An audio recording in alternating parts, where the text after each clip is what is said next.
Hey everyone, Coach Matt over here at Primal Athlete Training Center, www.primalatc.com. Answering a question for you guys today from a guy by the name of Balerim, I believe is how you say his name. He sent me an email a little while ago regarding training, and I figured with the new ebook coming out and with the focus on the blog going toward more training exercises and training methods, because it's getting close to the winter season, I want to get this one answered for you guys. It says, hello, I live in Staten Island. I'm currently a freshman in college, and I throw the discus, but I don't throw for my school because I plan to transfer to Manhattan College next year. I was wondering, to become more explosive and gain more muscle, should I split up my weightlifting into sessions as if I were competing? Well, this is a fantastic question, and this is actually the way that I do it here at Primal when I'm working with athletes.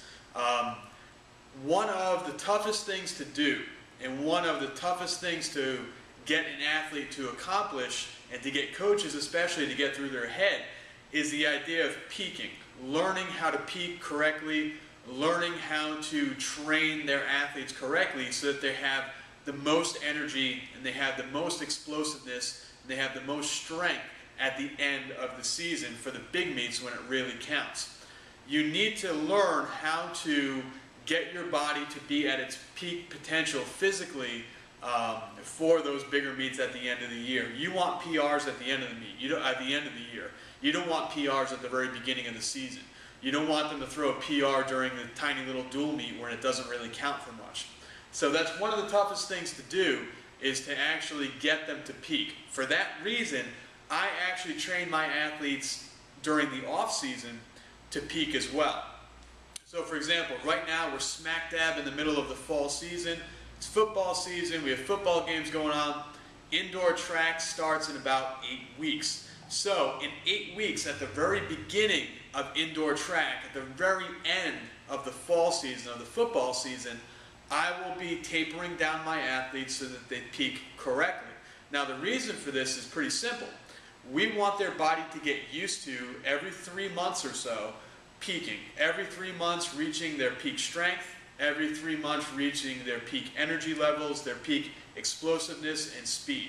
Now even though they're not competing, even though they're not throwing, and even though they're not actually in season, I still train them that way so that their body gets used to peaking and their body gets used to producing power at the right time. It's also great too, because if for any reason things get messed up, an athlete misses a week or two, or if an athlete peaks a little too early or doesn't peak on time, I can then go back in, adjust the training and adjust the percentages of the weight that they're using, the amount of intensity and the amount of rest that I give them during their circuits, to make sure that they do actually peak correctly during the season when it counts. That's one of the worst things to happen is, during the class championships or the division championships, the meet right before the state championships, to have an athlete throw a PR, and then the next meet during the state championships, or the meet or the week after the state championships, to have the athlete hit their peak. It's not an exact science, it's going to vary for everybody, but if you continuously peak and train during the off season like you want to be at your best, and like you have a meet coming up at the end, you're going to ensure that your athletes are in great shape, and you're going to ensure that your athletes are ready to go at the end of the season when their actual season does come around. Guys, we talk about this all in the new ebook. That's why I'm putting this out. We've had a great response to our ebook. We have had a great response to the off-season training and conditioning for throwers, and we want to make sure you guys know that and pick it up. It's not just workouts. It explains the reason why the workouts are happening in this way. It explains kind of why the workouts are outlined this way, so that if you guys need to customize or tweak anything, you can do that without actually losing the actual integrity, I guess you can say, of the workout. So make sure you guys check it out. I'll put a link to it right below. We've already had some guys picking this up, leaving me great comments.